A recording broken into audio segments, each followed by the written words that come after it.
Bonjour à toutes et à tous et bienvenue sur ce tuto PushSwap. PushSwap nous initie à la Big O Notation de manière très visuelle avec des opérations de base très faciles à traquer contrairement à un algo de tri classique. PushSwap est un tri soumis à des contraintes très strictes, presque physiques, comme si on devait manipuler des objets réels. Ici, pas de tableau accessible librement à l'index souhaité, on dispose uniquement de deux stacks et une règle fondamentale. On ne peut accéder qu'à l'élément situé au sommet. Pour atteindre l'élément suivant, il faut dépiler, faire tourner, déplacer, et chaque opération a un coût, chaque mouvement compte. Autre particularité importante, les deux stacks sont circulaires. Le premier élément est collé au dernier, ce qui signifie qu'un accès par le bas ne coûte pas une opération, mais simplement une rotation. On peut donc voir PushSwap comme un jeu de cartes à trier sans jamais étaler le paquet, ou comme des wagons sur un rail avec un rail tampon pour permettre les manœuvres. Donc dans cette analogie, on a deux rails avec des wagons, portant chacun une valeur. Ces wagons sont attachés les uns aux autres et bien sûr le premier est aussi relié au dernier. Les opérations autorisées sont volontairement limitées. On peut push, par exemple de A vers B, on peut rotate dans un sens ou dans l'autre, et bien sûr on peut swap la valeur du haut avec celle juste en dessous. Et on peut faire des doubles rotations, donc sur les deux stacks en même temps, et ça sera utile pour la suite. Selon le point de vue, une rotation peut être vue comme un mouvement physique ou un mouvement logique. Physiquement, on peut faire tourner tous les wagons, mais logiquement, on peut aussi ne déplacer qu'une seule chose, le point de vue, c'est-à-dire le pointeur vers le sommet de la stack. Par exemple, ici, 42 est au sommet, au nœud 0, si au lieu de déplacer toute la structure, on avance simplement le pointeur du top, alors la séquence se décale d'un cran. Et pourtant, physiquement, on n'a rien bougé. C'est la circularité qui rend cela possible. Concrètement, en implémentation, on utilise souvent une liste chaînée. Chaque wagon devient un nœud avec une adresse mémoire. Dedans, il y a une valeur, un pointeur vers le nœud suivant et un pointeur vers le nœud précédent. Tout PushSwap propose alors sur une idée simple, on ne dépasse pas des valeurs, on manipule des liens et des points de vue. Maintenant, on va se concentrer sur un point important, le choix de la structure de données. Première chose importante à comprendre, on n'est pas obligé physiquement d'avoir deux structures séparées. Quand un élément passe de A vers B, on crée rien, on détruit rien. Le nombre d'éléments total reste constant. Et surtout, on connaît à l'avance le nombre maximal d'éléments. À partir de là, deux grandes approches s'offrent à nous, chacune avec ses avantages et ses inconvénients. On verra ensuite qu'une solution hybride est possible. Première option, la liste chaînée. On a un pointeur sur la stack A, un pointeur sur la stack B, chaque nœud est relié à son précédent et à son suivant, et tant que les deux stacks ne se marchent pas dessus, donc elles ne pointent pas l'une vers l'autre, tout fonctionne très bien. Deuxième option, le tableau. Un simple tableau de short, 2 octets par élément, 500 éléments maximum, ça fait à peine 1 kilooctet. C'est minuscule et surtout c'est contigu en mémoire, donc c'est hyper cache friendly. Alors oui, le sujet demande de trier des ints, mais si on normalise des valeurs en leur donnant leur rang dans l'ordre trié plutôt que leur valeur réelle, alors la valeur maximale devient n. Et dans PushSwap, n est toujours inférieur ou égal à 500. Un unsigned short pouvant aller jusqu'à 65 535, on est très largement dans les clous. Mais le gros défaut des listes chaînées, c'est que leurs nœuds sont à des endroits très différents dans la mémoire et c'est peu optimisable pour le cache et donc très lent. Voici donc une implémentation possible avec un tableau. Les pushes sont très rapides, il suffit de reculer la source et d'avancer la destination. En revanche, les rotates deviennent coûteux. Ils nécessitent de déplacer physiquement les éléments avec un même move sur toute la stack par exemple. Si on décide d'utiliser des rotations logiques, en ne bougeant que le pointeur du sommet, alors les pushes deviennent beaucoup plus complexes et nécessitent des déplacements non optimisables sur les deux stacks. Cependant, avec un algorithme glouton, en général, on mutualise les rotations. Par exemple, au lieu de faire 20 rotations une par une, on peut déplacer un bloc entier de 20. Et cela peut se faire sans mémoire supplémentaire en un coup de n fois 2. Pour ce faire, on découpe en deux sous-tableaux le tableau, on inverse localement chaque partie, puis on applique une inversion globale, ce qui inverse l'inversion locale par la même occasion et bouge les blocs sans les corrompre. Mais cela reste contraignant. Mais si je vous disais qu'il existe encore mieux, une solution hybride, une liste chaînée implémentée dans un tableau. On déclare un tableau de taille n multiplié par 3, car chaque nœud occupe 3 cases. Un pour la valeur, un pour l'index du nœud précédent et un autre pour l'index. On ne pointe plus avec des adresses mémoire, mais avec de simples unsigned short. On obtient le comportement d'une liste chaînée sans allocation dynamique, avec une mémoire contiguë, ultra efficace pour le cache. Et résultat, on a des rotations logiques possibles, on n'a aucun même move à faire, environ 3 kilooctets de mémoire et 0 malloc. Un point central dans PushSwap, c'est la notation Big O, autrement dit la vitesse de croissance du nombre d'opérations. en fonction du nombre d'éléments à trier.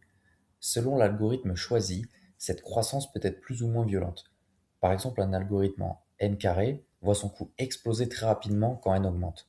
Si on enlève cette courbe du graphique, on voit apparaître des comportements plus intéressants, en n racine de n ou n log de n, qui eux croissent beaucoup plus lentement.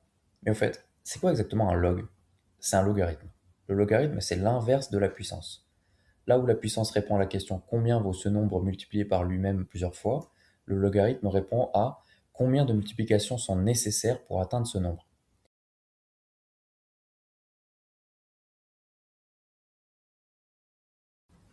Du point de vue du logarithme, sa représentation est linéaire, puisqu'elle compte le nombre d'intervalles de puissance. Par exemple, entre 4 et 8, le rapport est de fois 2. Entre 8 et 16, il est aussi de fois 2. Donc on compte juste les écarts types de cette grandeur-là. C'est pour ça que les algorithmes en n log de n sont considérés comme extrêmement efficaces. Mais revenons maintenant à push swap et comparons n carré avec n racine de n, qui est la base de l'idée des algorithmes par chunk, ou par partitionnement. Imaginons un algorithme en n carré. À chaque itération, le coût augmente de plus en plus vite. Donc une idée simple consiste à couper le problème le plus tôt possible. Par exemple, si on a 10 nombres, ça prendra donc n carré, donc 10 au carré, soit 100 opérations. Mais si on coupe le problème en deux, on n'a plus que 5 carrés plus 5 carrés, ce qui fait 25 plus 25, soit 50. On vient donc déjà de diviser le coût par 2. Poussons l'idée plus loin maintenant. Si on découpe en racine de n morceaux, on obtient racine de n chunk de taille racine de n. Pour n est égal à 100, ça fait 10 chunks de 10 éléments. Chaque chunk coûte 10 au carré, donc, ce qui fait 100 opérations, multiplié par le nombre de chunks, ça fait 1000 opérations, au lieu de, si on avait pris la taille totale de 100, 100 au carré, ce qui aurait donné 10 000. Donc on vient de sauver 90% des coûts, juste en faisant du partitionnement. Et ensuite, il suffit d'un simple merge beaucoup moins coûteux pour reconstruire la stack triée. Mais on peut encore faire mieux. Prenons une analogie très simple. Si je te donne une feuille et que je te demande de dessiner 16 cases, tu peux le faire case par case. Ça te prendra 16 coups. Un trait au milieu sur l'axe horizontal, puis deux traits à la moitié de la moitié, puis la même chose sur l'autre axe, et de l'autre, ça fait 6 coups. C'est pas mal, mais on peut faire encore mieux. On peut plier la feuille en deux, puis en deux, puis en deux, puis en deux. Donc 4 pliages, et on obtiendra bien 16 cases. Et c'est pas un hasard en fait, parce que le logarithme base 2 de 16, ça vaut 4. C'est exactement ce principe qu'exploitent les algorithmes en n log de n, et tu verras plus tard que c'est super puissant. Et du coup, tant qu'on parle de puissance de 2, parlons du binaire, parce que ça va devenir essentiel pour comprendre le radix plus tard. Imagine une monnaie très simple, des pièces de bronze, d'argent et d'or. Deux pièces de bronze peuvent être échangées contre une pièce d'argent, deux pièces d'argent contre une pièce d'or. Et une pièce d'or équivaut donc à 4 pièces d'or. Maintenant, traduisons un nombre en binaire, prenons en décimale le nombre 13. On commence par la plus grande puissance de 2 possible.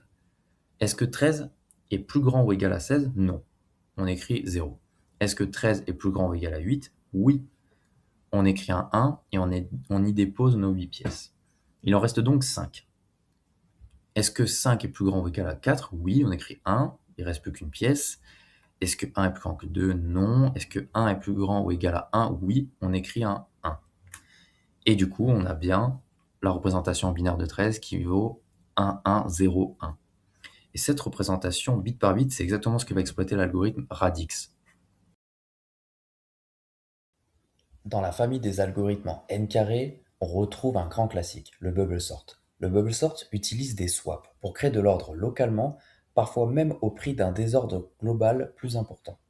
Il fonctionne en parcourant la structure encore et encore, en comparant des éléments adjacents. Et ça, clairement, ça n'arrange pas nos affaires. Le coût en rotation explose rapidement. Dans la même famille, on retrouve en revanche un algorithme beaucoup plus intéressant et surtout beaucoup plus naturel pour PushSwap, l'insertion sort. Dans sa forme la plus simple, l'idée est la suivante. On pousse en boucle la valeur minimale de A vers B jusqu'à ce qu'il ne reste plus que le plus grand élément dans A. Puis on repousse toute la stack B vers A. Et boum, c'est trié. Ce n'est pas optimal tel quel, mais ça part dans une bonne direction. Le bubble sort peut toutefois être amélioré par exemple avec un cocktail sort, aussi appelé checker sort. On fait descendre le plus grand élément vers le bas de la stack, puis on repart dans l'autre sens pour remonter le plus petit. Et on resserre progressivement la zone à trier. On peut aussi pousser sur B là. Mais malgré toutes ces optimisations, on reste très loin des objectifs. Et même si le désordre est faible, le bubble sort n'en profite presque pas, il parcourt la stack bêtement, quoi qu'il arrive. En réalité, tout ce qu'on cherche à faire dans PushSwap, c'est une insertion. Mais une insertion aussi optimisée que possible, avec 3 ingrédients essentiels. 1. Une normalisation. 2. Un pré-tri efficace et peu coûteux. 3. Une insertion basée sur un calcul de coût. Mais avant d'aller là-dessus, laisse-moi te présenter un faux ami, le Radix. C'est aussi un algorithme non adaptatif. Pour n est égal à 500, il bloque souvent autour de 5700 coups, quel que soit le pourcentage de désordre. Peu importe que la liste soit presque triée ou complètement chaotique, le radix fera toujours sensiblement le même nombre d'opérations. Conceptuellement, le radix est assez proche de l'insertion sort, sauf qu'au lieu de pousser une seule valeur minimale, il pousse toutes les valeurs minimales selon un bit donné. Prenons un exemple. On a une liste de 8 nombres, allant de 0 à 7, avec leur représentation en binaire. Comme on utilise un radix LSD, Least Significant Digit, on commence par le bit de poids faible. On parcourt la stack et on pousse sur B tous les nombres dont ce bit vaut 0 et les autres, qui valent 1, restent sur A. Puis on repousse tout sur A et on recommence avec le bit suivant, et ainsi de suite, bit par bit. Et du coup, pourquoi est-ce que c'est un n log de n? Parce qu'on parcourt la stack n fois pour voir tous les éléments un par un, et on le fait n log de fois, parce que le nombre de bits à scanner. Et donc le coût est fixe, prévisible et indépendant du désordre. C'est à la fois la plus grande force du radix et sa plus grande faiblesse. Maintenant, passons à un autre algorithme en n log de n, le quicksort. Et pour le coup, il porte plutôt bien son nom. Son principe est simple. On choisit un pivot, idéalement une valeur médiane, ou à défaut une valeur prise au hasard. Prenons un exemple avec 8 éléments. Allant de 0 à 7, on choisit le pivot 4. Tout ce qui est inférieur à 4 va d'un côté, tout ce qui est supérieur ou égal va de l'autre.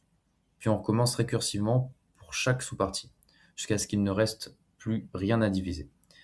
Comme on coupe le problème en deux à chaque étape et qu'on parcourt l'ensemble des éléments à chaque niveau, on obtient en moyenne une complexité en n log de n parce qu'il y a n éléments à parcourir sur log de n niveaux de profondeur. Mais attention, si on choisit le pire pivot possible à chaque appel, par exemple toujours le plus petit ou le plus grand élément, alors le quicksort devient un genre d'insertion sort déguisée et on retombe en n carré. Et oui, tout est lié.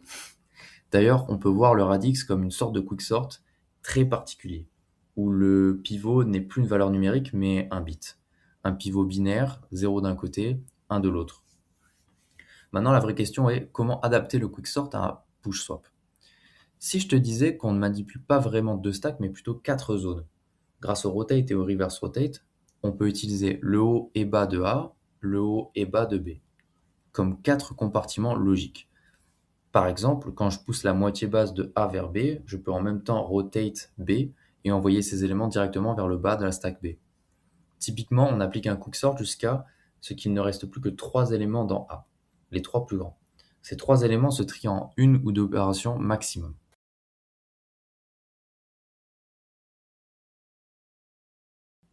Et ensuite, on termine avec une insertion optimisée. C'est là que toute la magie opère. Avant chaque push, on calcule un coût. C'est coûteux pour le CPU, mais on est noté uniquement sur le nombre d'opérations, donc autant en profiter. Concrètement, on parcourt les éléments de B un par un. Pour chaque élément, on cherche l'endroit exact où il doit être inséré dans A. Pour ça, on cherche tous les éléments de A qui sont plus grands que l'élément courant et on choisit le plus petit d'entre eux. C'est le fameux plus petit plus grand. Une fois la cible trouvée, on calcule la distance la plus courte de cette cible vers le top de A et on fait de même sur la stack B. On additionne les deux coûts, on répète ça pour tous les éléments de B et on choisit celui dont le coût total est le plus faible. Les coûts peuvent être positifs ou négatifs selon qu'on passe par des rotates ou des reverse rotates. Et si les deux coûts ont le même signe, on peut exploiter au maximum les doubles rotations. On place la cible, on fait le push et puis on recommence.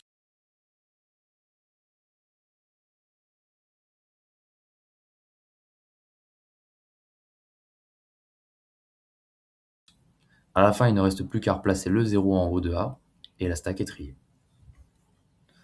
Ce genre d'algorithme permet de descendre à peu près 3800-3900 opérations en moyenne pour n est égal à 500 et un désordre de 50%.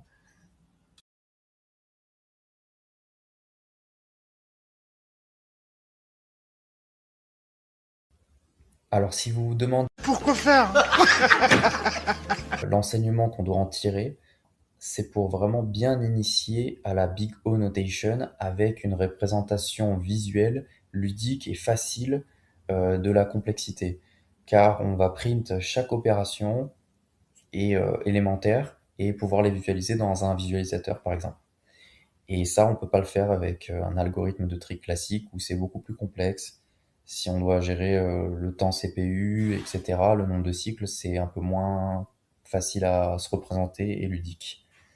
Et le tout aussi nous permet de nous initier aux structures et aux algorithmes gloutons pour ceux qui l'ont utilisé. Voilà. Je vous souhaite une bonne chance pour ce projet. Moi, il m'a vraiment beaucoup plu.